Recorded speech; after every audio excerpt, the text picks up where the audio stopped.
اعوذ باللہ من الشیطان الرجیم بسم اللہ الرحمن الرحیم وَلَنَبْلُوَنَّكُمْ بِشَيْءٍ مِّنَ الْخَوْفِ وَالْجُوعِ وَنَقْصٍ مِّنَ الْأَمْوَالِ وَالْأَنفُسِ وَالثَّمَرَاتِ وَبَشِّرِ الصَّابِرِينَ الَّذِينَ إِذَا أَصَابَتْهُمْ مُصِيبَةٌ قَالُوا إِنَّ لِلَّهِ وَإِنَّا إِلَيْهِ رَاجِعُونَ أُولَٰئِكَ عَلَيْهِمْ صَلَوَاتٌ مِّن رَّبِّهِمْ وَرَحْمَةٌ وَأُولَٰئِكَ هُمُ الْمُهْتَدُونَ صدق اللہ العظیم۔ میں آپ کا بہت شکر گزار ہوں کہ آپ نے مجھے بولنے کا موقع عنایت فرمایا۔ جناب اسپیکر، میں اسمبلی میں بہت کم بولتا ہوں۔ اس کی وجہ یہ ہے کہ میں کچھ معاملات ایسے ہیں جن کو سیاسی امور نہیں سمجھتا۔ اسمبلی میں ہم سب تقسیم ہیں۔ ہم اس لیے تقسیم ہے کہ ہمیں تقسیمی بنیادوں پر تقسیم کیا جاتا ہے۔ ہم اس لیے تقسیم ہے کہ اگر ہم تقسیمی بنیادوں پر تقسیم نہیں ہوں گے تو ہم تقسیم ہند کی عزت نہیں رکھ سکیں گے۔ اس لیے ہمیں اس بنیاد پہ تقسیم کیا جاتا ہے کہ ہم تقسیم ہو کر آئے ہیں، لہذا تقسیم ہو کر اپنے اپنے جذبات اور اپنی اپنی کیفیات کا اظہار کریں اپنی اپنی پارٹی پالیسی کے مطابق۔ اسمبلی ہم سب کے لیے بولنے کے لیے اس لیے بھی ضروری ہے کہ ہم سب ان جگہوں سے منتخب ہو کر آئے جہاں کے لوگوں نے ہمیں اپنا درد سنانے کے لیے بھیجا۔ میں آپ سے آج اس لیے بولنے کی اجازت مانگ رہا تھا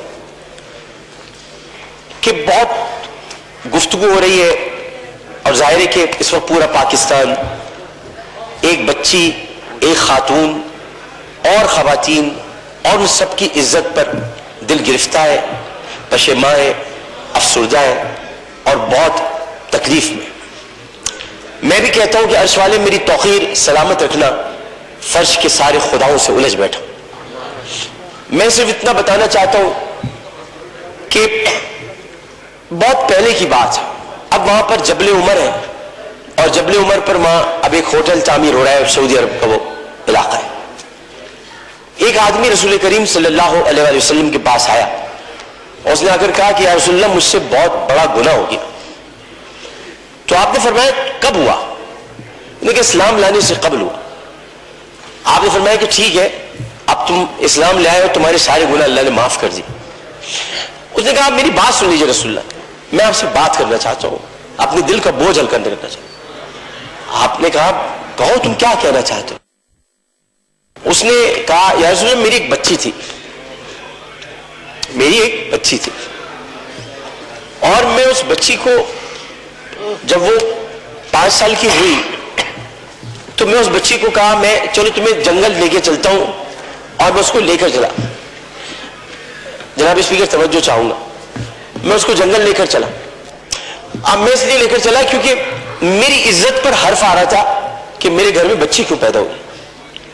نبی کریم بہت غور سے سن رہے تھے، صحیح بخاری اور صحیح مسلم میں اس حدیث کو بیان کیا، ترمذی شریف میں بہت تفصیل کے ساتھ۔ تو انہوں نے بہت توجہ سے سنا اور کہنے لگا میں جنگل میں لے کے گیا، پھر میں نے ایک گڑھا کھودا۔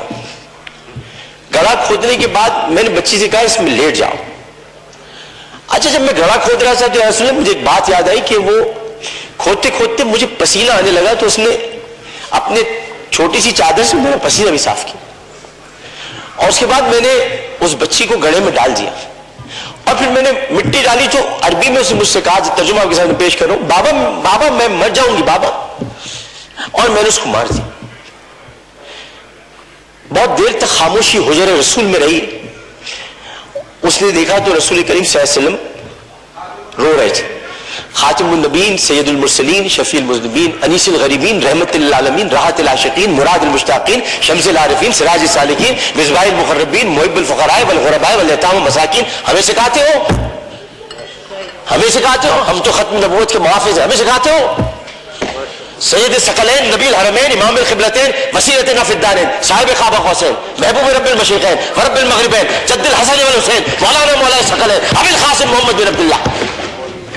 درمیان میں نہ بولو، حدیث کے درمیان نہیں بولو۔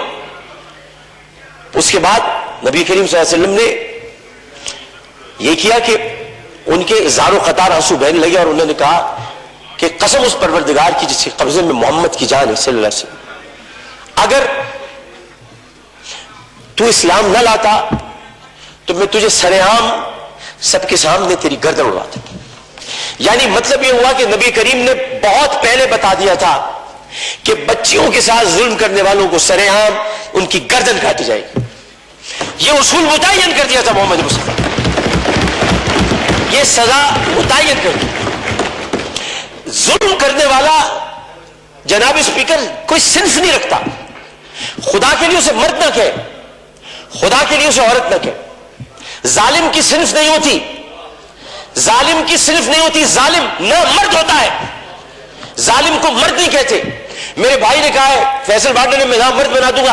ارے وہ تو ہے ہی نامرد جو عورتوں کی عزت لوٹتے ہیں, کیا نامرد بناؤ, وہ تو ہے ہی نامرد. ہم ظالم کی صنف مقرر کر کے معاشرے کو پھر تقسیم کرتے ہیں. ہمیں کسی کی صنف مقرر نہیں کرنی, ہمیں صرف اور صرف قرآن اور سنت کے مطابق ان سزاؤں کا احیا کرنا ہے جن کی ضرورت ہے. یہ واقعہ موٹر وے پر ہو یا حلقہ 245 کی کسی کچی گلی میں, اس میں یہ بحث ہی نہیں کرنی. بحث ہمیں یہ کرنی ہے کہ انسانیت کی تزلیل ہوئی. بحث ہمیں یہ کرنی ہے کہ ہم کیا کر رہے ہیں. بحث ہمیں یہ کرنی ہے کہ اگر ہم ریاست مدینہ کے دعوے دار ہیں تو ریاست مدینہ میں اگر ایسا واقعہ ہوتا تو ہم کیا کرتے. ہمیں یہ کرنا ہے. ہمیں قانون سازی کرنی ہے. ہمیں اسمبلی میں بیٹھ کر اس معاملے کو مل جل کر حل کرنا ہے.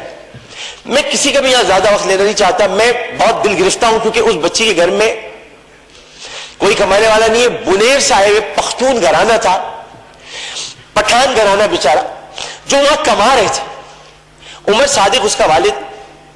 بہت پیاری سی معصوم سی بچی تھی. ہر بچی معصوم ہوتی ہے, پیاری ہوتی ہے, لیکن جناب اس میں سوچیے ایک پختون فیملی کی بچی جو بڑے غیور ہوتے ہیں. میں اپنے تمام پختون بھائیوں سے کہتا ہوں, میں ان سے بڑی محبت کرتا ہوں. غیور قوم ہے, ایک عزت دار قوم ہے جو آتے بھی ہیں عزت سے کمانے کے لیے, عزت سے جینے کے لیے. چاہے ان کے ساتھ خیبر پختونخوا میں ظلم ہو, چاہے کسی بھی حصے میں ہو اور کسی بھی قوم کے ساتھ ہو. پاکستان کا ہر قومیت رکھنے والا فرد میرا پاکستانی بھائی ہے. اور میں یہ کہتا ہوں کہ وہ بچی کمرے میں رات بھر اس کو بند کر کے رکھا گیا ہوگا اور پھر اس کو درندگی کے ساتھ اس کی عصمت دری کرنے کے بعد اس کو جب زندہ جلایا ہوگا تو کتنی تکلیف ہوئی ہوگی اس معصوم سی بچی مروہ کو. جبکہ قرآن کہتا ہے ان الصفا والمروہ من شعائر اللہ. جب اللہ نے دو پہاڑوں کو مروہ اور صفا کو عزت دے دی تو پھر ان کی عزت کیوں نہ اتاری جائے جنہوں نے پہاڑوں کے نام پر عزت دینے والے پروردگار کی پیدا کی ہوئی مروہ کو بے دردی کے ساتھ اس کی عصمت دری کی. ان کی عزت کیوں نہ اچھالی جائے, ان کی گردن کیوں نہ کاٹی جائے, ان کو سرعام پھانسی کیوں نہ دی جائے.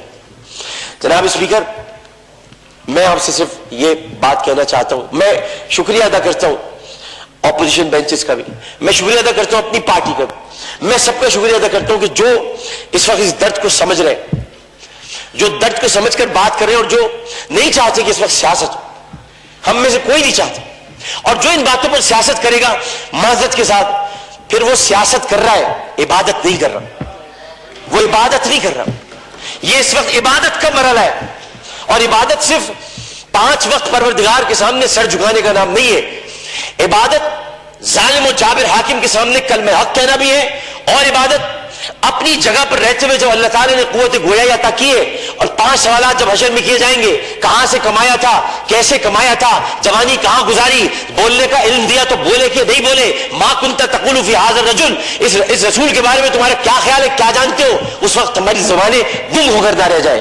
اس لیے ہمیں اپنی اپنی جگہ پر رہتے ہوئے اس کو عبادت سمجھ کر اپنا حق ادا کرنا ہے. میں اتنا کہنا چاہوں گا آخر میں, جناب اسپیکر, میں اس ایوان سے ہاتھ جوڑ کر مطالبہ کرتا ہوں, بحیثیت ان کا ساتھی, بحیثیت رکن قومی اسمبلی, انہی کا ساتھی, انہی کا بھائیوں, اپنی بہنوں کا بھائیوں, اپنے جب ہمارے اپوزیشن والے ان کی بہنوں کے بھائیوں, صرف اتنا کہنا چاہتا ہوں کہ اس اسمبلی میں ہم پتہ نہیں کب رہے, کب تک رہے, کیا رہے, ہمیں نہیں پتا, لیکن ہم جتنے دن بھی رہے یہ اسمبلی ایک تاریخ بن جائے کہ ہم نے یہ اسمبلی نے قرارداد منظور کی تھی اور بل بنایا تھا کہ بچیوں کو میں ہر قتل کی بات ہے, بچیوں کی عصمت دری کرنے والوں کو سزائے موت دی جائے.